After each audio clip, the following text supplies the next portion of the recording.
Naruto के कुछ fans, यहाँ तक कि क्रिएटर किशिमोटो सेंसे की वाइफ भी स्टोरी में कुछ अलग एक्सपेक्ट कर रहे थे। जब नारुतो ने हिनाटा से शादी की तो बहुत लोग खुश हुए, लेकिन उतना नहीं जितना तब होते अगर नारुतो ने साकुरा से शादी की होती। और सोचा जाए तो ये इतना भी नामुमकिन नहीं था। कहानी में कई ऐसे मोड़ आए जहाँ हमें लगा कि शायद नारुतो और साकुरा एक हो जाएंगे। तो चलिए एक ऐसी दुनिया को इमेजिन करते हैं। ये कहानी शुरू होती है 5 कागे समिट आर्क के उस नाजुक मोड़ से जहाँ सास्के अंधेरे में इतना आगे बढ़ चुका है कि वहाँ से उसका वापस आना लगभग नामुमकिन ही लगता है। साकुरा अपने पहले प्यार को इस तरह बुराई की तरफ बढ़ते देखकर एक मुश्किल फैसला लेती है। सास्के को मारना होगा और ये काम मैं खुद करूंगी। हाँ, छोटा मुंह बड़ी बात, पर उसके मन में यही आया था। उसे पता था कि नारुतो अपने निंडो यानी अपने उसूलों का पक्का है। वो सास्के को वापस लाने की कोशिश में या तो खुद मर जाता या शायद उसे वापस ले ही आता, जिसकी पॉसिबिलिटी काफी कम थी। इसीलिए नारुतो को रोकने के लिए साकुरा उसके सामने एक झूठ बोलती है, मुझे अब सास्के की परवाह नहीं क्योंकि मैं तुमसे प्यार करती हूँ नारुतो। ओरिजिनल स्टोरी में नारुतो उसके इस झूठ को पकड़ लेता है और कहता है कि उसे खुद से झूठ बोलने वालों से सख्त नफरत है। लेकिन व्हाट इफ ये सब थोड़ा अलग होता? क्या होता अगर साकुरा के दिल में उस वक्त सच में नारुतो के लिए एहसास जाग गए होते? क्या होता अगर नारुतो उसकी आंखों में सच्चाई देखकर उसके प्यार को मान लेता? अगर ऐसा होता तो शायद शुरुआत में फोर्थ ग्रेट निंजा वॉर की तैयारियों में कोई खास असर नहीं पड़ता। लेकिन इस हाँ से 2 दिनों के बीच एक नया रिश्ता शुरू हो जाता। नारुतो, जिसे हमेशा से साकुरा का साथ चाहिए था, उसे एक नई हिम्मत मिलती है और साकुरा सास्के के बोझ से थोड़ा हल्का महसूस करती है। मगर इसका सबसे बड़ा असर तब दिखाई देता है जब साकुरा सास्के को मारने जाती है। ओरिजिनल स्टोरी में वो हिचकिचाती है और कामयाब नहीं हो पाती, लेकिन इस नई रियलिटी में नारुतो के प्यार ने उसे एक नई शक्ति दी। वो जानती है कि पीछे मुड़ के देखने से कुछ नहीं होगा। इसीलिए जब वो सास्के का सामना करती है तो उसके हाथ नहीं कांपते। एक जोरदार हमले में वो सास्के को मार देती है। सास्के मर जाता है। हाँ, मतलब सिर्फ इस यूनिवर्स में। इस एक इंसिडेंट से पूरी शिनोबी वर्ल्ड की हिस्ट्री बदल जाती है। सास्के के ना होने से वॉर का अंजाम बदल जाता है। नारुतो और बाकी शिनोबी अलायंस मिलकर मादारा और ओबिटो को सामना करते हैं। लेकिन जब असली दुश्मन कागुया ओत्सुत्सुकी सामने आती है तो सबसे बड़ी समस्या खड़ी हो जाती है। कागुया को सील करने के लिए 6 पाथ चिबाकू टेंसे की जरूरत थी और उसके लिए नारुतो और सास्के यानी इंद्रा और आशुरा के चाकराष्ट्र को साथ में होना जरूरी था। सास्के के बिना ये जुत्सु नामुमकिन था। तो क्या अब कागुया को हराना नामुमकिन है? शायद नहीं। हर प्रॉब्लम का कुछ न कुछ सॉल्यूशन होता ही है। नारुतो अपनी पूरी ताकत से कागुया से लड़ता है, लेकिन वो जानता है कि उसे हराना आसान नहीं। तभी उसे सेजो 6 पाथ से मिले कुछ यूनिक टूल्स के बारे में याद आता है जो उसे सिर्फ इसी यूनिवर्स में मिले थे क्योंकि सास्के नहीं है। ये कुछ ऐसे टूल्स थे जिनमें किसी को भी सील करने की ताकत थी। एक बेहद ही मुश्किल लड़ाई के बाद जिसमें ना जाने कितने शिनोबी मारे गए, नारुतो काकाशी और साकुरा की मदद से कागुया को कमजोर करने में कामयाब हो जाता है और सही मौके पर वो अपने टूल्स का इस्तेमाल करके कागुया को हमेशा के लिए सील कर देता है। जीत तो मिल गई,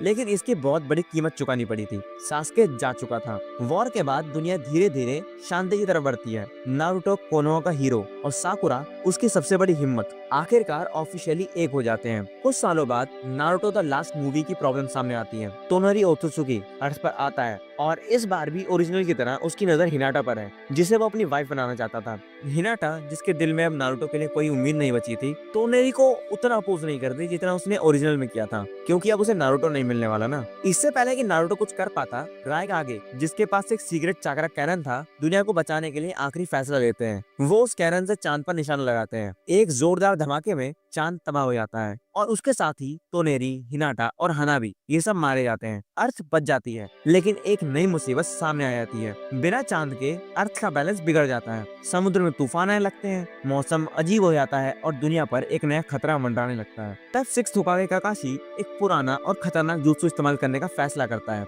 इम्प्योर वर्ल्ड रीइंकार्नेशन यानी एडोप टेंसे। उन्हें एक ऐसे शख्स की जरूरत थी जिसके पास रेनेगान हो, ताकि वो एक नया चांद बना सके, और इस काम के लिए उन्हें नागोटो से बेहतर कोई नहीं मिला। एक ऐसा आदमी जो उनकी साइड होता। नागोटो को वापस लाया जाता है अपने रेनेगान की पावर से और रीइंकार्नेशन होने की वजह से इन्फिनिट चाकरा के साथ। नागोटो एक इतना बड़ा चिबाकू टेंसे करता है जो उससे पहले से सेज ऑफ 6 पाथ ने किया था। आसमान में एक नया चांद बन जाता है। ये पहले जैसा नहीं था, लेकिन इन्हें धरती को बचा लिया। इस इंसिडेंट के बाद नारुतो और साकुरा की शादी हो जाती है। और उनके 2 बच्चे होते हैं, एक लड़का जिसका नाम वो बोरुतो रखते हैं और एक लड़की जिसका नाम साराडा रखते हैं। अब हम बोरुतो के टाइम में एंटर करने वाले हैं। बोरुतो और साराडा जो कि इस बार भाई बहन है, एक साथ अकेडमी जाते हैं और टीम कोनोहामारू का हिस्सा बनते हैं। सास्के के ना होने की वजह से ओरोचिमारू को कभी वॉर में वापस नहीं लाया गया। इसका मतलब ये भी था कि टीम 7 में मित्सुकी जैसा कोई कैरेक्टर नहीं था, उसकी जगह शायद सुमिरा जैसे कोई कुनोइची उनकी टीम का हिस्सा बन जाती है। यहाँ कहानी में 2 बड़े बदलाव आते हैं। साराडा एक उचिहा नहीं है, इसलिए उसके पास शारिंगान नहीं है। वो एक उजुमाकी है और अपनी माँ साकुरा की तरह स्ट्रेंथ ऑफ 100 सील हासिल करने की ट्रेनिंग ले रही है। सास्के जिंदा नहीं है, इसीलिए बोरुतो का उससे मिलना या ट्रेन करने का कोई सवाल ही नहीं पैदा होता। चूनिन एग्जाम का आर्क स्टार्ट होता है। बोरुतो अपने पापा 7th होकागे नारुतो का ध्यान खींचने के लिए एक साइंटिफिक निंजा टूल का इस्तेमाल करके चीटिंग करता है। जब इसका पर्दाफाश होता है तो नारुतो को बहुत ज्यादा एम्बैरेसमेंट फील होती है। तभी एरिना पर ओत्सुजुकी क्लैन के 2 मेंबर्स मोमोशिकी और किनशिकी हमला कर देते हैं। उनका मकसद नारुतो के अंदर मौजूद 9 टेल्स को हासिल करना था। एक भयंकर लड़ाई के बाद वो नारुतो को किडनैप कर लेते हैं। सास्के का न होने की वजह से कागे के पास उन तक पहुंचने का कोई रास्ता ही नहीं था। इससे पहले कि वो कुछ कर पाते, उससे पहले मोमोशिकी नारुतो से कुरामा को निकाल लेता है और 10 टेल्स को उगाने के लिए इस्तेमाल करता है। नारुतो कुरामा के बिना मर जाता है। ये खबर पूरे शिनोबी वर्ल्ड को हिलाकर रख देती है। बोरुतो अपने पापा की मौत से टूट जाता है। वो अपने आप को दोषी मानता है और अब उसको गाइड करने के लिए सास्के भी नहीं है। लेकिन अभी उसके पास अपने पापा के सन से 6th होकागे काकाशी है। बोरुतो काकाशी के अंदर ट्रेनिंग शुरू कर देता है और अपने पापा की सिग्नेचर jutsu राशिंगान को सीखने की कोशिश करता है। मोमोशिकी अब 9 टेल की पावर्स के साथ बाकी टेल बीस्ट को पकड़ने के लिए निकल पड़ता है। तभी उसे कारा ऑर्गेनाइजेशन का लीडर जिगेन, जो असल में इशिकी ओत्सुजुकी है, कांटेक्ट करता है। इशिकी मोमोशिकी को एक अलायंस का ऑफर देता है और वो 10 टेल्स के लिए जरूरी ओत्सुजुकी सैक्रिफाइस देने के लिए उसकी मदद करेगा। मोमोशिकी मान जाता है। इशिकी अपने वेसल जिगेन को 10 टेल्स को सैक्रिफाइस में दे देता है और उसका कारमा कावाकी पर ट्रांसफर कर देता है। अब मोमोशिकी और इशिकी, जो अब कावाकी की बॉडी में है, एक साथ पूरी दुनिया के लिए सबसे बड़ा खतरा बन जाते हैं। दुनिया को बचाने के लिए 5 ग्रेट निंजा विलेजेस एक साथ आते हैं। अब इस यूनाइटेड शिनोबी फोर्सेस की लीडरशिप 8th होकागे के हाथों में है, जो कि है none other than Sakura Haruno. Kakashi ने दोबारा होकागे बनने से मना कर दिया और सुनाडे अब रिटायरमेंट ले चुकी थी। उन दोनों ने ही मिलकर साकुरा को इस पोजीशन के लिए चुना था। साकुरा सुनाडे की तरह एक मजबूत और समझदार लीडर साबित होती है। सिर्फ इस यूनिवर्स में 5th शिनोबी वर्ल्ड वॉर शुरू हो जाती है। लड़ाई के मैदान में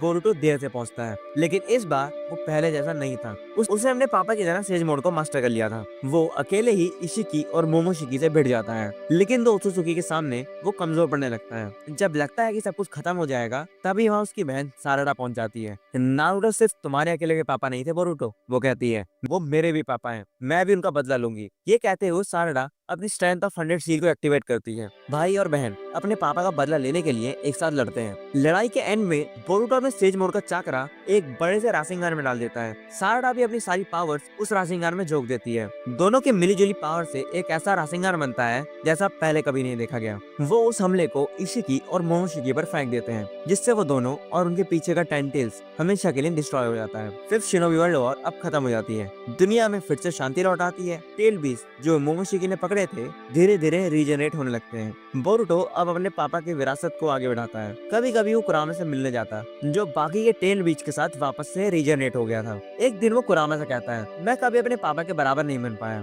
मैं कभी उनकी जिम्मेदारी को समझ नहीं पाया। कुरामा से बताता है नारुतो के दिमाग में हमेशा सिर्फ उसका परिवार ही रहता था। अगर वो आज यहाँ होता तो उसे तुम पर काफी ज्यादा गर्व होता। ये सुनकर बोरुतो की आंखों में आंसू आ जाते हैं। मुझे भी तुम पर गर्व और भरोसा है, बिल्कुल नारुतो की तरह। कुरामा कहता है, अगर तुम चाहो तो मैं खुशी खुशी तुम्हें अपना जिंचुरिकी बना लूंगा। बोरुतो मान जाता है। कुरामा के साथ वो अपने पापा की विरासत को जिंदा रखता है और उस विलेज की प्रोटेक्शन करता है जिसे नारुतो ने अपनी जान से भी ज्यादा प्यार किया था।